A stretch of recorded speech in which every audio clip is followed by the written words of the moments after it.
Vamos a ponernos en las manos de Dios. Padre, te damos gracias por esta mañana en que podemos adorarte, Señor, glorificarte. Que ahora lo hagamos a través de tu palabra, Señor, dándote la gloria, obedeciéndola, Señor. Siendo como tú quieres que seamos de acuerdo a tu palabra, que la podamos entender y que tu Santo Espíritu redarguya en nuestras vidas, Señor, para corregirnos. En nombre de Cristo Jesús. Amén. Pues hoy empezamos otro estudio de otro libro de la Biblia. Ahí en nuestras Biblias, en el libro del profeta Malaquías. El libro del profeta Malaquías, en el capítulo 1. Y nada más para tener un contexto, Malaquías es un profeta que escribió aproximadamente 100 años después del retorno de Israel del exilio. Recuerden que Dios mandó al exilio a Israel durante 70 años, lo tuvo en Babilonia, ¿verdad? Llegó a Babilonia y se los llevó allá esos pueblos, y allá estuvieron 70 años. Ellos regresan por un edicto de Darío, regresan a la tierra en oleadas. La primera oleada es la de Zorobabel, y empiezan a reconstruir el templo. La segunda oleada con Esdras, ¿verdad?, para levantar el templo. Después viene Nehemías, y entonces él levanta los muros. Nehemías empieza a levantar los muros, pero se detiene, más bien la construcción del templo se detuvo, ¿verdad? Los enemigos de Israel, allí lo podemos leer en el libro de Esdras, detienen la edificación, y entonces hay dos profetas antes de Malaquías que predican durante esta época, que es el profeta Ageo y el profeta Zacarías, que van a predicar precisamente esto, que hay que levantar ese templo, que se tenía que reedificar el templo. Y bueno, se mueve todo, vuelven a reedificar, viene Nehemías, edifica los muros, y 100 años después Israel ha caído, ¿verdad?, en la total indiferencia espiritual. Ha caído en la indiferencia espiritual. Y a partir de aquí es donde quiero que estudiemos este libro. Este libro, hermanos, es el último libro del Antiguo Testamento de nuestras Biblias, de las Biblias de la Reina Valera. Yo siempre he dicho, no es lo mismo que la Biblia hebrea, la Biblia de los judíos. La Biblia de los judíos termina con Crónicas. El último libro de la Biblia, el Tanaj, no sé cómo se dice, ¿verdad?, termina con Crónicas. Sin embargo, nosotros el último libro del Antiguo Testamento es Malaquías. Y yo siempre he creído que el orden de los libros en la Biblia no es al azar, no es aleatorio. Yo creo que incluso en eso Dios va a intervenir. Y es curioso que este último libro, sus últimos versículos, ¿verdad?, allí en el versículo del capítulo 4, versículo dice: mas a vosotros los que teméis mi nombre nacerá el sol de justicia, y en sus alas traerá salvación, y saldréis y saltaréis como becerros de la manada, anunciando a Israel, a quien está dirigido esta profecía, que ahí venía el Mesías, que lo próximo que iba a acontecer es la venida del Mesías, que se cumplió 400 años después, 300 y tantos años después, más o menos, con la llegada de nuestro Señor Jesucristo. El nacimiento de un niño ahí en Belén, en un pesebre, se estaba cumpliendo ese sol de justicia que estaba naciendo y que estaba viniendo a la tierra. Pero también estoy convencido, hermanos, en algún momento pasé por esta profecía y la seguí leyendo, la leí muchas veces, y cada vez me iba convenciendo de que también aquí hay algo que Dios le tiene que decir a la iglesia. Y que al igual que el Israel de aquella época, ¿verdad?, en esta época, cuando el sol de justicia seguramente vendrá pronto, cuando el Señor Jesucristo creemos que está pronto a regresar, ese sol de justicia, la situación espiritual de Israel, o más bien al revés, la situación espiritual de la iglesia es muy parecida al de Israel de esta época. Y se los digo, hermanos, porque encuentro un paralelismo sorprendente entre el libro de Malaquías y el mensaje del Señor Jesucristo a la Odisea. La Odisea, la época de la iglesia, precisamente la última antes de la venida del Señor Jesucristo. Que así como Israel estaba en una indiferencia espiritual, en una tibieza espiritual, en donde también estaba Israel en la idolatría, en la deslealtad hacia Dios y hacia el matrimonio. De igual manera, Cristo le tiene que decir a la iglesia de la Odisea que es una iglesia tibia, que es una iglesia que está en tibieza espiritual, que se cree rica pero es un desventurado, es una iglesia desventurada, pobre, ciega y desnuda. ¿Qué palabras tan duras como para describir la época de esta era? La iglesia de esta época. Podemos decir, esta iglesia no es idólatra, hablando del general, pero es una iglesia que quién sabe a quién están adorando, porque el Señor Jesucristo está allá afuera y está tocando a la puerta, intentando entrar a la iglesia.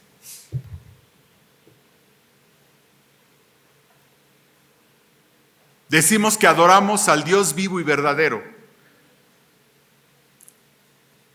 Sin embargo, el Señor Jesús está allá afuera, tocando y tratando de entrar.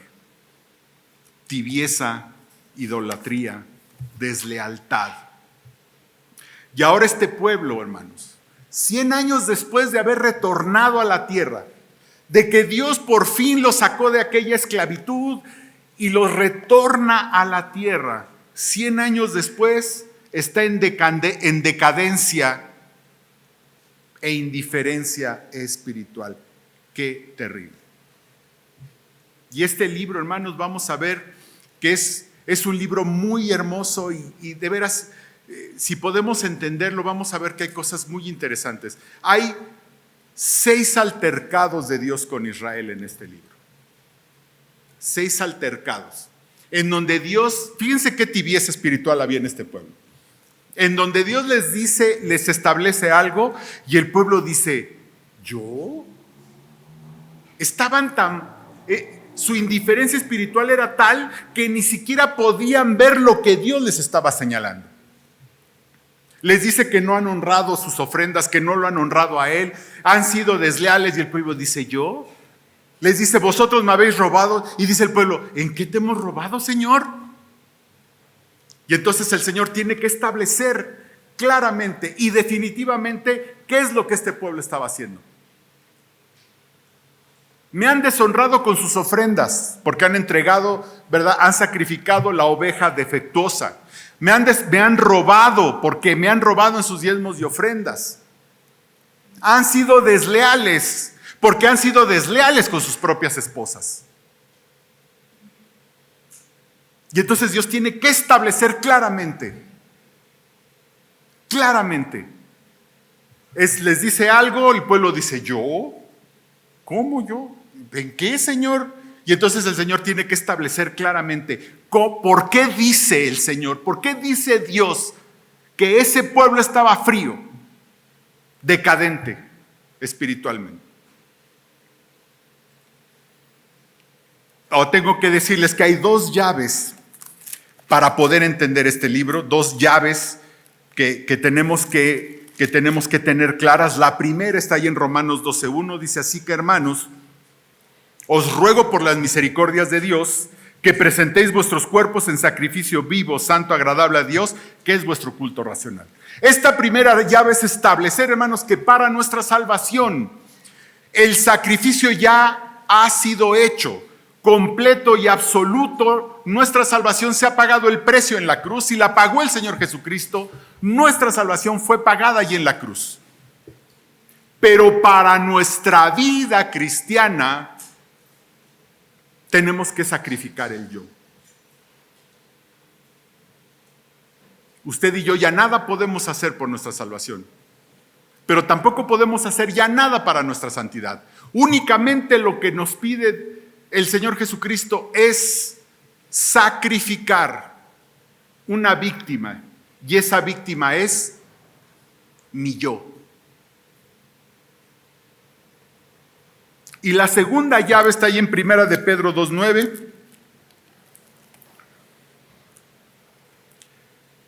Primera de Pedro 2:9, que dice: mas vosotros sois linaje escogido, real sacerdocio, nación santa, pueblo adquirido por Dios, para que anunciéis las virtudes de aquel que os llamó de las tinieblas a su luz admirable. La segunda llave que debemos de establecer para poder estudiar este libro es que nosotros somos sacerdotes.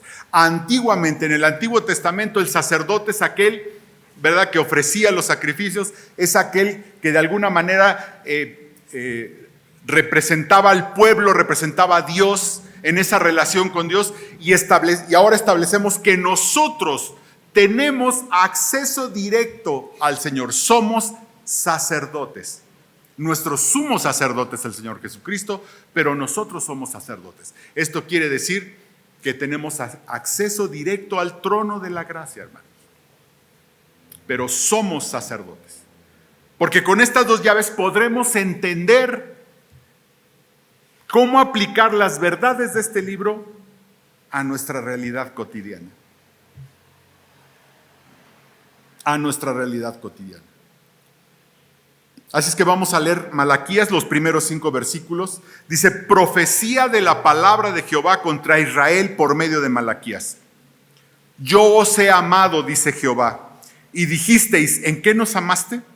¿No eres Esaú hermano de Jacob? Dice Jehová, y amé a Jacob, y a Esaú aborrecí, y convertí sus montes en desolación, y abandoné su heredad para los chacales del desierto.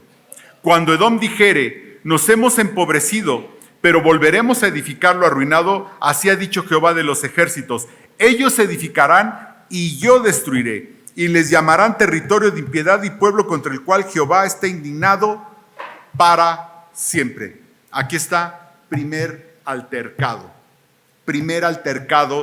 de Dios, de Jehová con Israel. ¿Saben cuál es este altercado? Dios les dice: no obstante tu situación espiritual, no obstante la condición en la que estás, te sigo amando. Yo os he amado, dice Jehová. No importa tu condición, yo te sigo amando.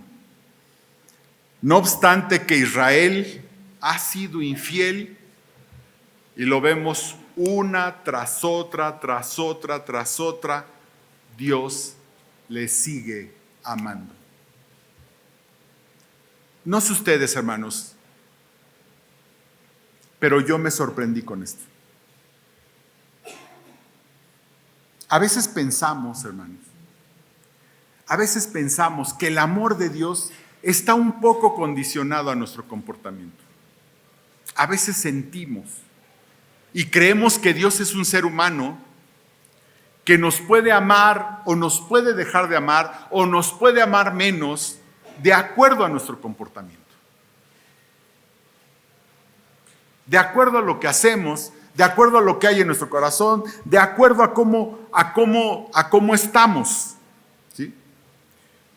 Y lo que aquí establecemos y debemos de establecer concretamente en nuestra vida es que el amor de Dios no está condicionado por nosotros.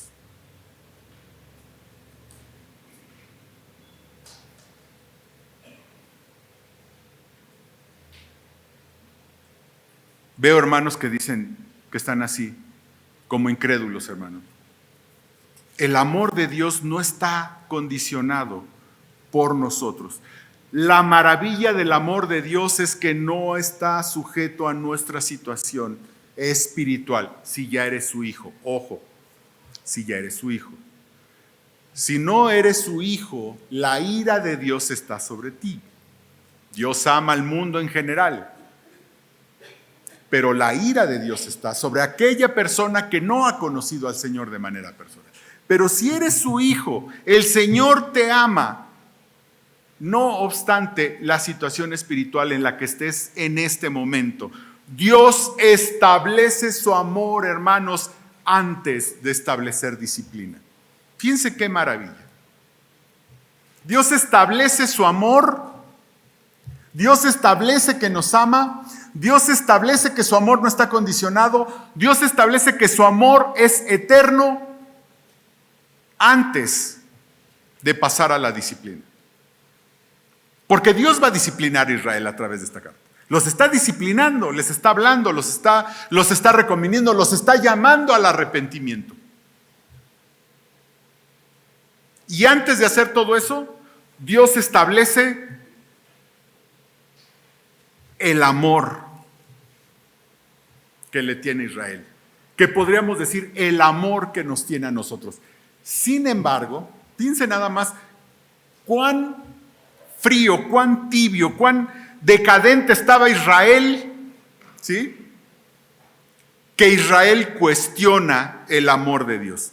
Versículo 2, yo os he amado, dice Jehová, y dijisteis, ¿en qué nos amaste, Señor? ¿No parece absurdo? Fíjense, Dios les dice, yo te he amado, que nos podría decir a nosotros, yo te he amado. ¿Y qué dice Israel? ¿Y en qué nos amaste, Señor? ¿No? Y podría decir Israel muchas cosas. Oye, nos fuimos 70 años perdimos el reino, nos fuimos 70 años de cautiverio, regresamos, tenemos enemigos y nos detuvieron la obra y hemos estado batallando todo este tiempo. El Mesías no viene, seguían esperando al Mesías, el Mesías no llega. Y sabe que esta es la condición de un corazón caído. Es muy común, hermano, que cuestionemos el amor de Dios cuando las cosas no van bien. Es muy común. ¿Y sabe qué? Es más común cuando las cosas que no van bien son por nuestra culpa. Hay un joven, ¿verdad? Se hizo de una novia y su mamá le dijo, cuidado con esa novia. La novia salió embarazada, ¿no? Se tuvo que hacer responsable, ahora está trabajando como negro, medio trabaja, tiene que dar dinero, y un día dice, ¿y dónde está Dios? Yo dije, baboso, ¿dónde estabas tú?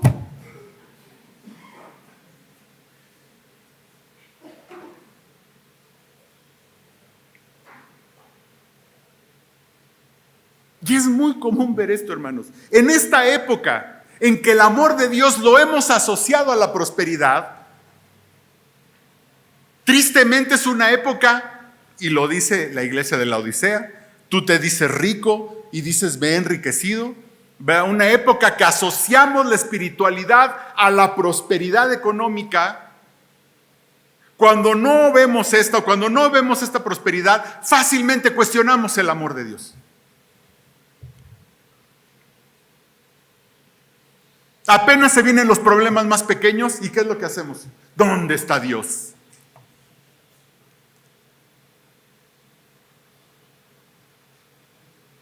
¿Dónde está el Señor?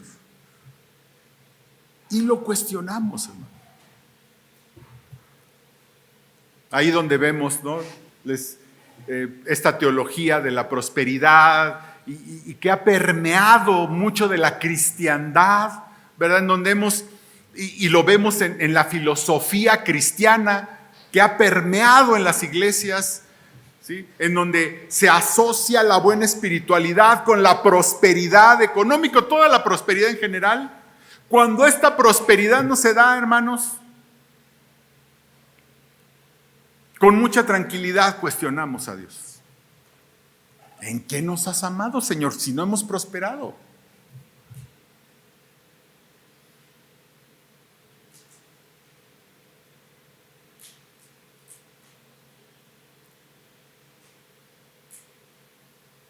Y muchas veces, hermano, son consecuencias de nuestro propio pecado. Y sabemos que son consecuencias de nuestro propio pecado y aún así nos atrevemos a cuestionar el amor de Dios.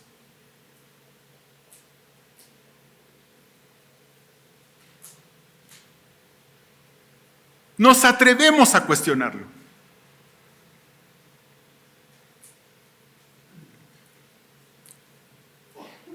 La frialdad espiritual, hermanos, es cuestionar el amor de Dios. Es cuestionar el amor de Dios. Porque si Dios no me ama, pues yo ¿por qué lo habría de amar a Él? En el fondo es eso, hermanos.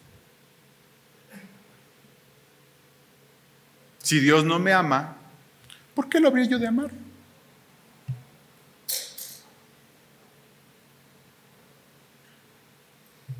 Usted y yo reaccionamos al amor que recibimos, hermano, o al amor que sentimos.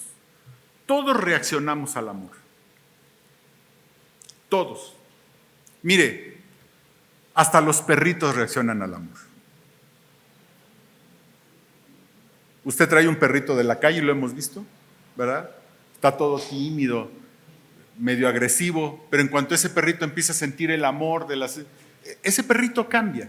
Y es natural, todos los seres reaccionamos al amor. Todos los seres. Si usted no puede decir como Pablo, el amor de Cristo nos constriñe, hermano, es que usted no se siente amado por Dios.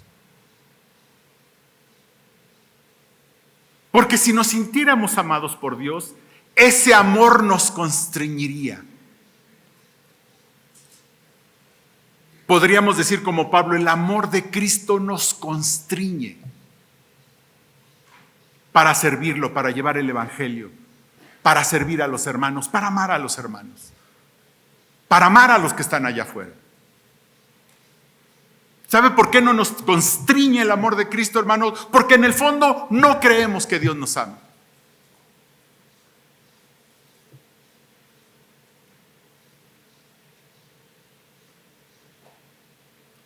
Estamos como Israel. ¿Y en qué nos has amado, Señor? ¿En qué nos has amado? No me has prosperado como yo esperaba, no me has conseguido un trabajo, no tengo el trabajo soñado, no tengo, y podemos ahí ponerle tantas cosas. Y entonces llegamos al absurdo de algunos hermanos que están enojados con Dios.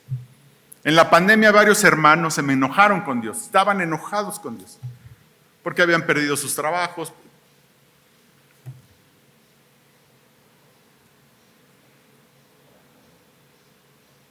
Yo no sé qué hubieran hecho en aquella época donde a los cristianos, por ser cristianos, ¿verdad?, los hacían antorchas humanas, o donde los perseguían y donde los encontraran los mataban. No sé qué hubieran hecho en esas épocas estos hermanos. Mucho tiempo los cristianos fueron pobres, hermanos.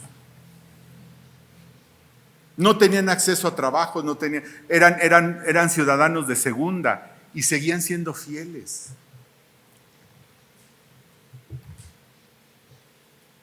Hemos establecido el amor de Dios en nuestras vidas y lo cantamos en los coros acá, porque lo dice la Biblia como una doctrina más. ¿Cuántos de nosotros podríamos decir que el amor de Cristo nos constriñe?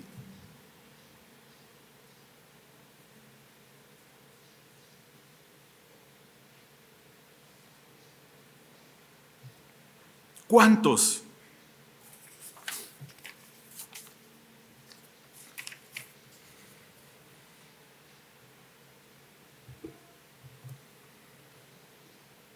¿Cuál es la respuesta de Dios? Mismo versículo 2. Yo os he amado, dice Jehová, y dijisteis, ¿en qué nos amaste? ¿No eres Esaú, hermano de Jacob, dice Jehová, y amé a Jacob? Y a Esaú aborrecí, y convertí sus montes en desolación, y abandoné su heredad para los chacales del desierto. Cuando Edom dijere, nos hemos empobrecido, pero volveremos a edificar lo arruinado, así ha dicho Jehová de los ejércitos, ellos edificarán y yo destruiré.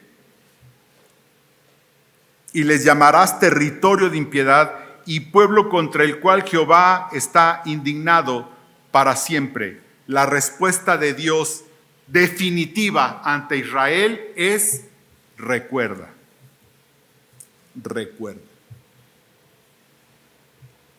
recuerda.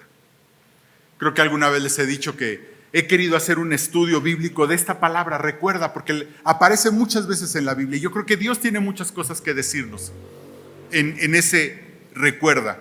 Si usted quiere saber qué le va a pasar a Edom, hermano, lea la profecía de Abdías, que es una profecía dirigida específicamente contra Edom, y el juicio que va a recibir Edom al final de los tiempos.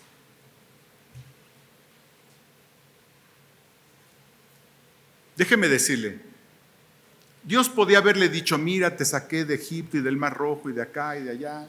¿No? Dios le podía haber hecho recordar a Israel varias cosas. Pero ¿sabe qué? Dios fue definitivo con esto. Usted y yo conocemos la historia. Eran 2 hermanos, ¿verdad? Hijos de Isaac, a quien le correspondía la primogenitura. Era Esaú, que después sería Edom, ¿verdad? Y Jacob,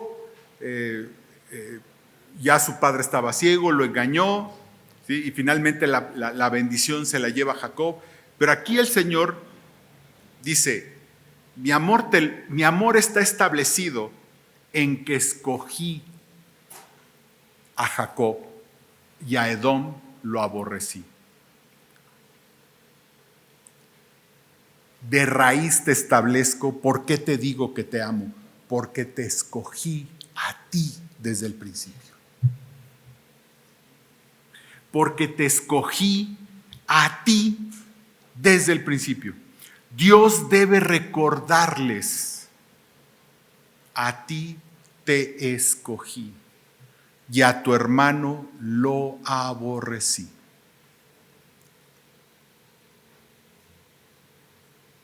Ahí es establecer.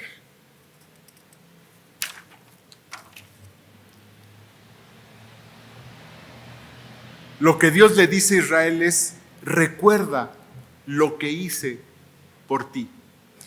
Y vayamos recordando, hermano. Vayamos recordando. Por si usted no se acuerda, hermano, probablemente ya se le olvidó, todos estuvimos en el mundo en algún momento. Aunque usted haya nacido en un hogar cristiano, usted también un día estuvo en el mundo, sin esperanza.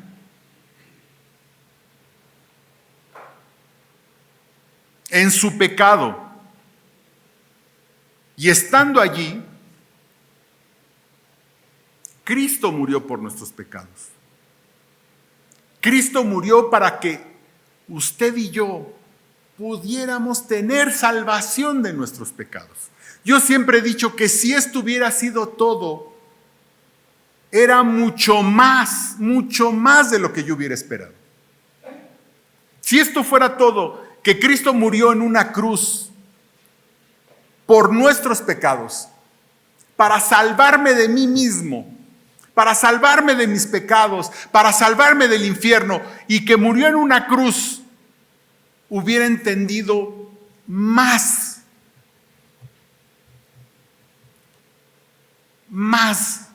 de lo que pudiera haber entendido el amor de Dios hacia mí. Mas Dios muestra su amor para con nosotros en que, siendo aún pecadores, Cristo murió por nosotros. Eso solo, hermanos, debería de establecer el amor de Dios en nuestras vidas. Eso solo debería de constreñirnos para servirle al Señor, para no ser tan fríos, para no ser tan tibios.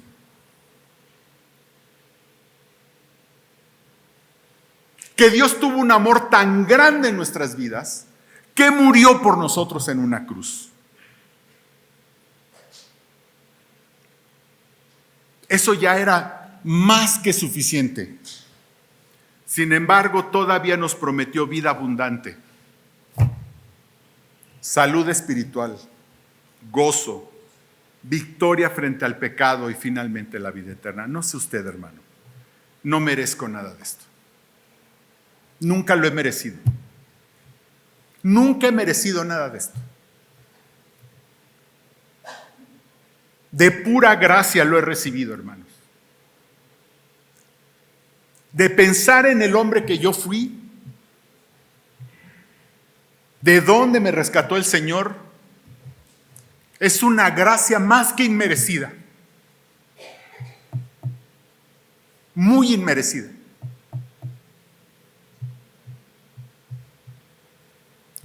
No hay nada que yo pueda hacer para agradecerle al Señor lo que le ha hecho por mí. Nada hay que yo le pueda hacer.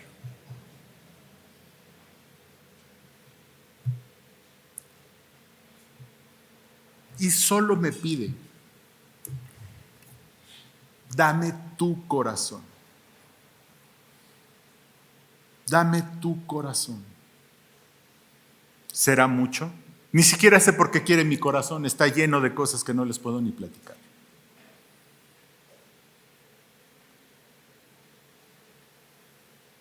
Eso tan sencillo me hace ver el gran amor que Dios tiene por mí. Pero ¿sabe qué? El amor y lo deudor que soy yo. Soy un deudor, hermanos. Somos deudores, tremendamente deudores.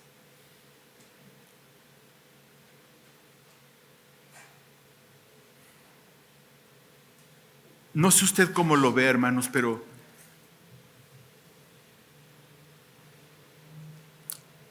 le quedamos a deber mucho al Señor siempre. Y no nada más decir, bueno, Señor, pues ahí te lo pago un día que yo pueda. No, hermanos. Es entender que somos deudores, pero es entender que lo que Dios nos pide es nada frente a su amor. Hace muchos años, un día, pues enfrenté un problema, ya siendo cristiano, y igual me senté, ¿verdad? Señor, ¿dónde estás? Me has abandonado. Estaba yo enojado, ¿no? Y me senté así un poco molesto. Y yo sé que Dios trajo a mi mente varias cosas, ¿verdad? Y entonces recordé, me empecé a acordar, pues, de mi familia, de cómo mi mamá creyó en algún momento, cómo por ella llegó el evangelio a nuestro hogar, cómo el hogar donde yo crecí iba en un camino y cuando llegó el evangelio ese camino cambió y alcanzó a mi mamá, alcanzado a mi familia, alcanzó a algunos tíos y cómo todo fue diferente. ¿Y sabe qué, hermanos? A veces me aterra nada más pensar que un día pudimos no haber conocido al Señor. Que aquella tarde en que mi mamá se le ocurrió ir a esa iglesia,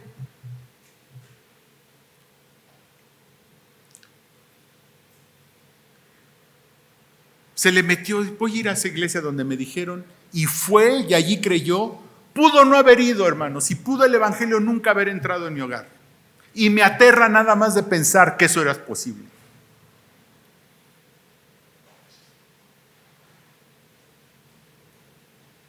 Y recordando eso entendí cuánto amor Dios y cuánta misericordia Dios tuvo por mí y por mi familia.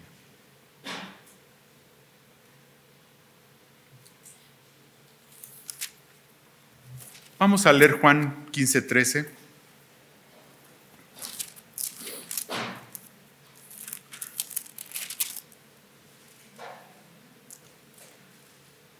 Dice el Señor Jesús, nadie tiene mayor amor que este, que uno ponga su vida por sus amigos. Y Romanos 8. Si esto no es suficiente, hermano, si esto que hoy le dije no es suficiente para usted, usted me dice, no, de todos modos creo que Dios no me ama tanto como usted quisiera verlo. Le voy a leer esto. Romanos 8:32 dice, el que no escatimó a su propio Hijo, sino que lo entregó por todos nosotros, ¿cómo no nos dará también con Él todas las cosas? ¿Quién acusará a los hijos de Dios, a los escogidos de Dios? Dios es el que justifica. ¿Quién es el que condenará? Cristo es el que murió, más aún el que también resucitó, el que además está a la diestra de Dios, el que también intercede por nosotros. ¿Quién nos separará del amor de Cristo? Tribulación, angustia, persecución, o hambre, o desnudez, o peligro, o espada. Como está escrito, por causa de ti somos muertos todo el tiempo. Somos contados como ovejas de matadero. Antes, en todas estas cosas somos más que vencedores por medio de aquel que nos amó.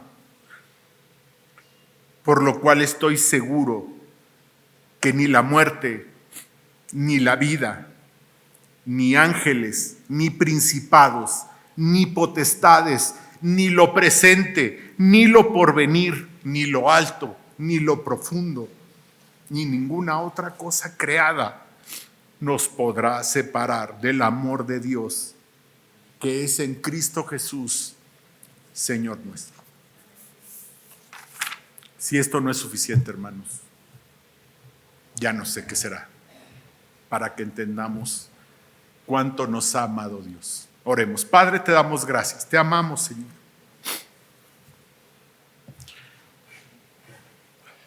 Y agradecemos este amor tan grande que nos tienes, que ni siquiera alcanzamos a entender, Señor. Ahora, Padre, que nuestro corazón responda a ese amor, Señor. Que tu amor nos constriña, Señor, a servirte, Padre, a amarte, a amar a nuestros semejantes, a amar a nuestros hermanos, a predicar tu evangelio, Señor, a vivir en comunión contigo, a servir a otros,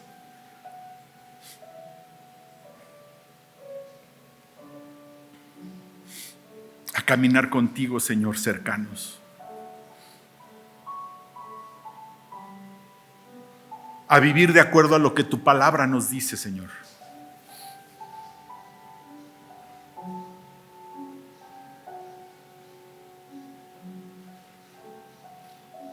A entender que somos deudores, Padre, de este amor tan grande.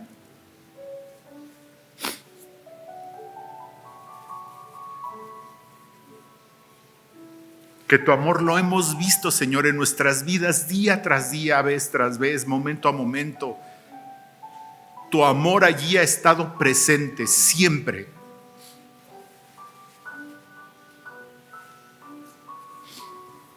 Y te agradecemos, Señor. Te agradecemos infinitamente. Y que, Padre, aunque hoy estemos pasando por dificultades, por tribulaciones, por problemas, Señor, gracias, Padre, porque también en medio de ellos, Señor, está tu amor. Porque nada nos separará de tu amor, Señor. Nada nos puede separar de tu amor y te agradecemos esto, Señor. Esta seguridad absoluta que podemos tener en ti.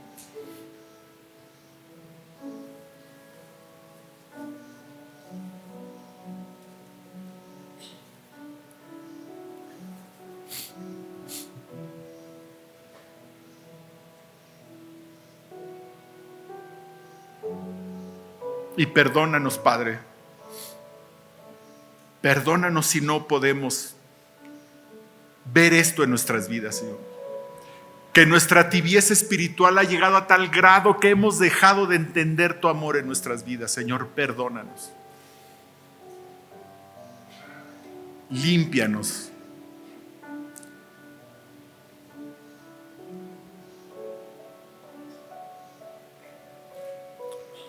Todo esto te lo pedimos, Señor, en nombre de Cristo Jesús.